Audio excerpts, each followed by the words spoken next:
હાલો મિત્રો, રામ રામ ને સીતારામ. તો કેમ છો બધા? મજામાં જ રહેજો. અને આપણે પણ બહુ મજામાં છે, કારણ કે આપણે જવાનું છે રાજુલા ખરીદી કરવા. તો બન્યા રહેજો મારા બ્લોકમાં. હું રાજુલાની હું ખરીદી કરીને લાવું છું, તમને બતાવવાની છું.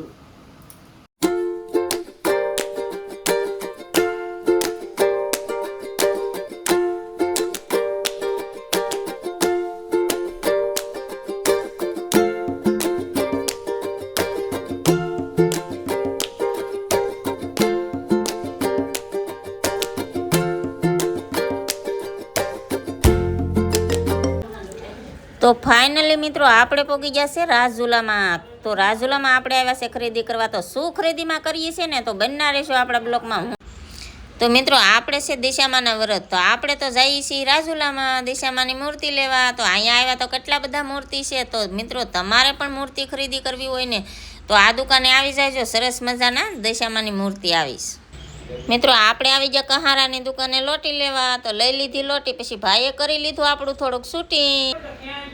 પછી જાનવી કે મારે મમ્મી વરત છે, તો એની ગોળણી હાટું આપણે લેવા આવી ગયા દુકાને કટલેરી. તો એને પણ લઈ લીધી એની ગોળણી માટે થોડીક કટલેરી. પછી તો મિત્રો દશામાં હાટો આપણે તો લઈ લીધી સુંદડી ને શરીફો ને અગરબત્તી ને પછી તો ગુગર ને જેટલી સામગ્રી હતી દશામાની પૂંજાની હતી, બધી પૂંજાની સામગ્રી આપણે તો લઈ લીધી હતી. પછી જવાનું હતું માર્કેટમાં. પછી તો આપણે લઈ લીધા લાડવાના ગાંઠિયા. પછી તો મિત્રો આપણે આવી ગયા કપડાની દુકાને, કારણ કે લેવાના હતા દાદાના કપડાં. લઈ લીધા કપડાં ને આપણે તો પછી ભાગ્યા આપણે ઘેર. મિત્રો આપણે બધી ખરીદી કરી લીધી ને પછી આપણે તો જવા લાગ્યા ઘરે. તો બેઠી ગયા રિક્ષામાં. તો મિત્રો મારો બ્લોગ કેવો લાગ્યો તો લાઈક શેર ને સબસ્ક્રાઈબ કરી દેજો, અને બને એટલાને શેર કરજો ને એને નવા હોય તો સબસ્ક્રાઈબ કરી દેતા જાજો.